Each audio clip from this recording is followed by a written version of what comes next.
美国媒体指出，第4次台海危机才刚刚开始，其严重性超出了美方的想象。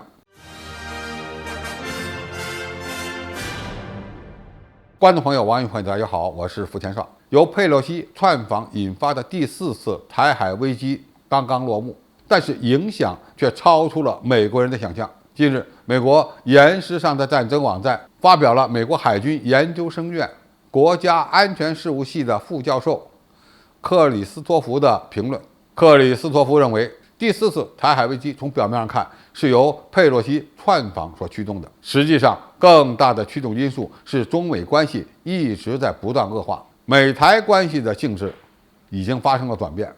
中国大陆必然会认为这是一个严重的威胁，因此对迅速解决危机的期望是空想的，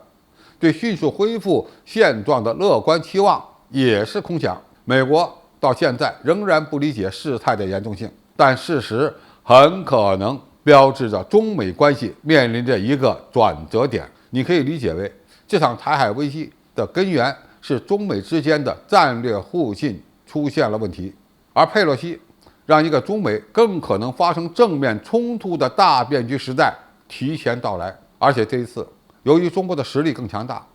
更愿意掌握台海局势发展的主动权，而美国呢，则对遏制中国充满了焦虑感，所以就进一步增加了误解、误判和错误的可能性。所有这一切都提升了擦枪走火的风险。克里斯托弗认为，目前的台海局势只不过是第4次台海危机的早期阶段，它可能会持续数周和数月，其危机程度要比第3次更严重。这场危机除了军事部分已经升级到上一次危机之外，中国在外交和经济上的反击也在升级。这种协调一致的反击行动是中国政治优越性的一项重大成就，表明北京为危机的第1阶段做好了明确的计划。在之前的所有台海危机中，紧张局势和军事行动都有起有落，而这次可能会持续几个月的时间，也可能会变成长期的行动，因为中国有着进一步推动以武促统的动力。他认为，更大的危机是中国认为华盛顿正在摆脱其一个中国政策，美国越来越多的以台湾建立官方关系，这损害了北京的核心战略意义。因此，中国在这场危机中的一个重要目标是更广泛的阻止美国对一个中国政策的进一步切割。中国进行的是抗争，而不是撒气，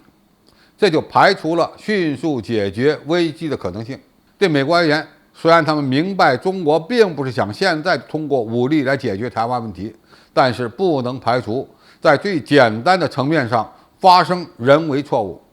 也就是误判。由于美国及其盟友不断的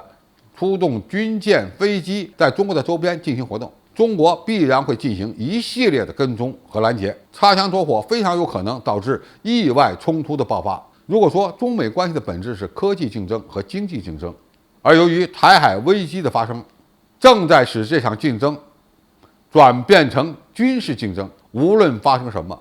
第4次台海危机都将被视为中美关系恶化的又一个重要里程碑。中美两国已经跨越了一些令人担忧的门槛，